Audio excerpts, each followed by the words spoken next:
भ्रष्टाचार के खिलाफ अपने तीखे और बेबाक ट्वीट के कारण चर्चाओं में रहने वाले हरियाणा के सीनियर आईएएस अधिकारी अशोक खेमका अब खुद भ्रष्टाचार के आरोपों में घिर चुके हैं। पंचकुला के सेक्टर 5 थाने में खेमका के खिलाफ भ्रष्टाचार के आरोपों में एफआईआर दर्ज कराने के आदेश जारी कर दिए गए हैं। दरअसल खेमका पर आरोप है कि वर्ष 2010 में हुड्डा सरकार के दौरान हरियाणा वेयर हाउसिंग कॉर्पोरेशन के एमडी पद पर रहते हुए उन्होंने मैनेजर रैंक के 2 अधिकारियों की नियुक्ति पैसे लेकर गलत ढंग से की। रविंद्र कुमार नाम के एक शख्स ने आरटीआई के जरिए इस भ्रष्टाचार का खुलासा किया है, जिसके बाद हरियाणा वेयर हाउसिंग कॉर्पोरेशन के एमडी संजीव वर्मा ने खेमका के खिलाफ न केवल एफआईआर दर्ज करने की शिकायत दी है, बल्कि उन दोनों अधिकारियों को भी निलंबित करने की सिफारिश कर दी है। पंजाब केसरी में आप सबका स्वागत है। मैं हूं चंद्रशेखर धरनी और इस वक्त मेरे साथ मौजूद हैं रविंदर। मैं आपको थोड़ा सा परिचय दे दूं कि हरियाणा के अंदर पूरा तहलका मचाने का काम इन्होंने आरटीआई के माध्यम से किसी ज़माने में किया था, लगभग 8 साल पहले। ये रविंदर वही शख्स हैं जिनसे आपको मिलवाने जा रहे हैं। इन्होंने हरियाणा के एक चर्चित आईएएस अधिकारी के उन दिनों काफ़ी पोल पट्टी खोली थी, कई चीज़ें आरटीआई में निकाली थी और मामले काफ़ी सुर्खियों में रहे थे। हुड्डा साहब की सरकार थी उन दिनों, यानी कांग्रेस की सरकार थी। ये 8-9 साल पुराना मामला है और अशोक खेमका हरियाणा के चर्चित आईएएस अधिकारी के लिए काफ़ी ज़्यादा परेशानी का कारण जो बने थे वो थे रविंदर। आज रविंदर हमारे साथ मौजूद हैं। मौजूद क्यों हैं ये कारण बताना बहुत ज़रूरी है, क्योंकि MD warehousing Sanjeev Verma IAS हैं, मंडलायुक्त करनाल का एडिशनल चार्ज है उनके पास। उनके द्वारा जो है इस 5 सेक्टर पंचकुला पुलिस को एक एफआईआर रिकमेंडेशन की गई है। उस एफआईआर को क्यों रिकमेंड किया गया, मुद्दा क्या है, कहानी क्या है, ये सब रविंदर से पूछेंगे, क्योंकि शिकायतकर्ता जो हैं वो रविंदर हैं। रविंदर, आपका स्वागत है पंजाब केसरी में। जी थैंक यू। रविंदर, क्या मामला है, कौन सी आपकी शिकायत सेक्टर 5 पुलिस में भेजी गई, किसके खिलाफ है? देखिए, मामला 2009 और 10 से का है ये। मैंने एक तहरीर दी थी सेक्टर 5 पुलिस स्टेशन पंचकुला में कि एक फर्जी घोटाला, भर्ती घोटाला हुआ है, जिसके बाद इंटरनल उनकी जांच की उन्होंने और ये पाया कि गड़बड़ हुई है। फिर कमिश्नर पुलिस द्वारा पंचकुला द्वारा ये रिकमेंडेशन की गई कि पहले विभाग इसकी देख ले, इसकी जांच करा ले, इससे पहले कि हम केस रजिस्टर करें। किस विभाग का मामला है? ये मिस्टर अशोक खेमका के टाइम की बात है, जब वो एमडी वेयर हाउसिंग कॉर्पोरेशन थे 2009 एंड 10 में। तो हुआ ये था कि हरियाणा स्टाफ सिलेक्शन कमीशन को हरियाणा सरकार ने कुछ भर्तियां करने के लिए भेजी थी, विज्ञापित हुई वो। उसके बाद उन्होंने कहा कि भाई कैंडिडेट जो रिक्वायर्ड एलिजिबिलिटी उसमें क्राइटेरिया है वो कैंडिडेट्स हमें नहीं मिले हैं। तो बट मिस्टर खेमका ने फाइल में रिकॉर्ड किया कि ये भर्तियाँ हमें इजाज़त दी जाए करने के लिए। सब्सिक्वेंटली हरियाणा गवर्नमेंट ने उसको इजाज़त दे दी, एक कमेटी कॉन्स्टिट्यूट करी। कमेटी ने एज पर जो मेरिट लिस्ट है वो डिसाइड कर दी। बट उसके बाद एक स्क्रीनिंग कमेटी ने रिकमेंडेशन किया कि जी जो आपने ये कैंडिडेट सेलेक्ट किए हैं ये एलिजिबल नहीं है। मोरओवर वो स्टेट के बाहर के हैं सारे, करीब करीब। कहाँ के? हरियाणा के स्टेट जो कैंडिडेट थे they are required to be filled up by from the state of Haryana, तो वो बाहर की भर्ती किए हैं। जो अभी जो सुर्खियों में जब बात आई है, तो मैंने 11 तारीख को, इसी 11 को एक लीगल नोटिस दिया था मैं एमडी वेयर हाउसिंग कॉर्पोरेशन को कि इसमें जो 2 जो इलीगल भर्ती हुई हैं उनको डिसमिसल नोटिस जारी किए गए थे 1 साल पहले on my complaint and after verification. But वो उसके ऊपर डिसीजन नहीं लिया जा रहा था। अब उन्होंने मैं एमडी वेयर हाउसिंग कॉर्पोरेशन को जो मैंने कहा कि भाई ये तो आपके खिलाफ भी भ्रष्टाचार का मामला बनता है, आप इसको क्यों रख के बैठे हैं? 1 साल से जब आपने डिसमिसल नोटिस इशू कर रखे हैं तो you decide it on merit. तो उसके बाद ये लीगल नोटिस के बाद उन्होंने शायद, मैं 1 सेकंड आपको रोकना चाहूँगा। मैं अपने दर्शकों को दिखाना चाहता हूँ, ये लीगल नोटिस है जो इन्होंने एमडी संजीव वर्मा जो Haryana state warehousing corporation के हैं उनको भेजा था लीगल नोटिस, जिसके बाद हलचल शुरू हुई और हरियाणा के चर्चित आईएएस अधिकारी अशोक खेमका का इसमें नाम दिया गया, कुछ और नाम दिए गए। तो सारा घटनाक्रम इनसे पूछेंगे।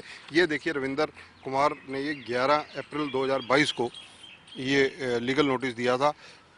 सेक्टर 8 भी चंडीगढ़ के रहने वाले हैं रविंदर कुमार और इनका मोबाइल नंबर है 9056218333। रविंदर जी, अब फिर सीधा मुद्दे पे आता हूँ।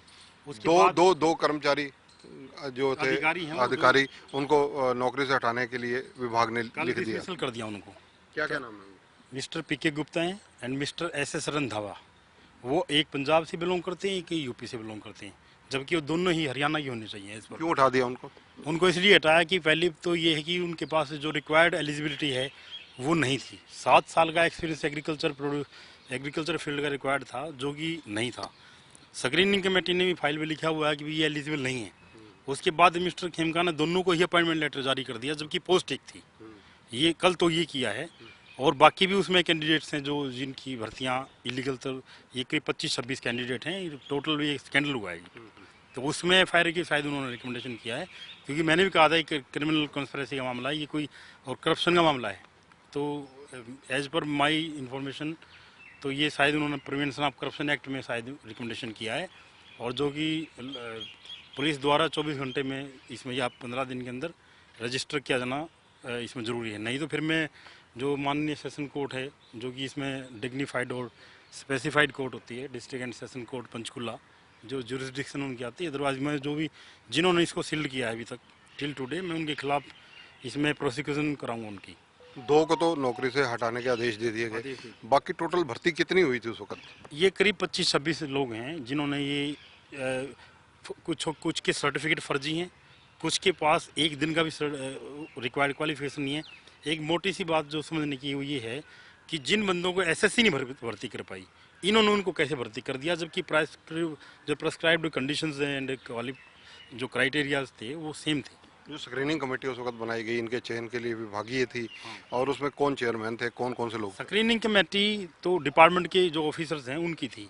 उन्होंने 3-4 ऑफिसर्स ने डिसाइड किया कि उनके सिनॉप्सिस लगे हुए हैं, उसमें लिखा हुआ है इन जो डिसमिस्ड किए हैं अफसर, इनको भी इनकी फाइल के ऊपर लिखा हुआ है कि they are not eligible, meaning thereby कि उनके बाद उनकी अपॉइंटमेंट लेटर इशू नहीं कर सकते थे।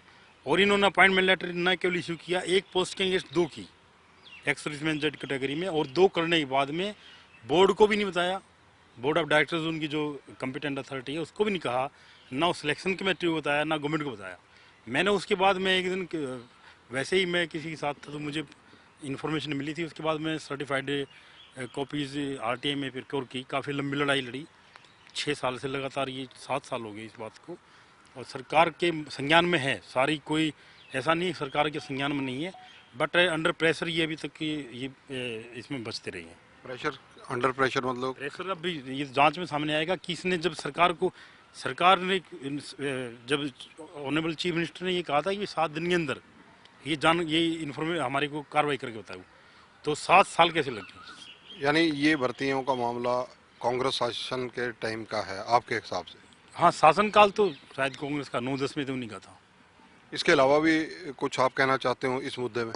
इस मुद्दे में तो यही है कि जांच इसमें without intervention of any higher political authority और FIR रजिस्टर हो एज पर लॉ, कि क्योंकि प्रिवेंशन ऑफ करप्शन जांच होनी चाहिए FIR रजिस्टर होने के बाद। किसके खिलाफ FIR इसमें जो भी है जिसने अब आप समझिए कि 1 साल पहले डिसमिसल नोटिस देते हैं ये, और 1 साल तक डिसाइड नहीं करते हैं, जब तक अनलेस और अनटिल मैंने लीगल नोटिस नहीं दिया नाम से कि भाई मैं इसमें सेशन कोर्ट में केस फाइल करूँगा, यदि आप डिसाइड नहीं करेंगे तो। आपने किसके खिलाफ शिकायत की हुई है? शिकायत अभी उसमें 4-5 ऑफिसर्स हैं, मिस्टर अशोक खेमका हैं और स्क्रीनिंग कमेटी मेंबर हैं, जिन्होंने ये बात को बाद में जब इनको अपॉइंटमेंट लेटर दे भी दिए तो भी ये बात रिकॉर्ड में लेनी चाहिए थी कि भाई इसकी अप्रूवल ली जाए। इसको अधिकारियों का नाम चाहे आप पढ़ के बता दीजिए, एक और बता दीजिए। अधिकारियों का नाम नहीं, इसमें बहुत वेरी एक मिस्टर मैं नाम भूल गया उनका, कुछ असिस्टेंट हैं, कुछ असिस्टेंट मैनेजर हैं, कुछ मैनेजर पर्सनल हैं वो इसमें।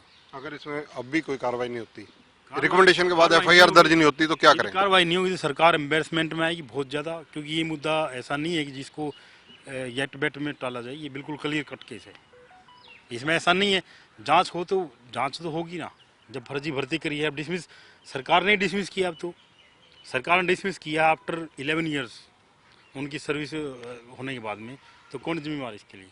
मुझे अशोक अपना एक चीज़ और बताइए आप रविंदर जी, कि जो और भी कई मामले हैं आपने उन दिनों, मुझे याद है 9-10 साल पहले के सारे घटनाक्रम, और भी कई मामले उठाए थे, वो मामलों का क्या बना और कौन कौन से मामले हैं? वो मामले अभी तक यूं का यूं पेंडिंग हैं।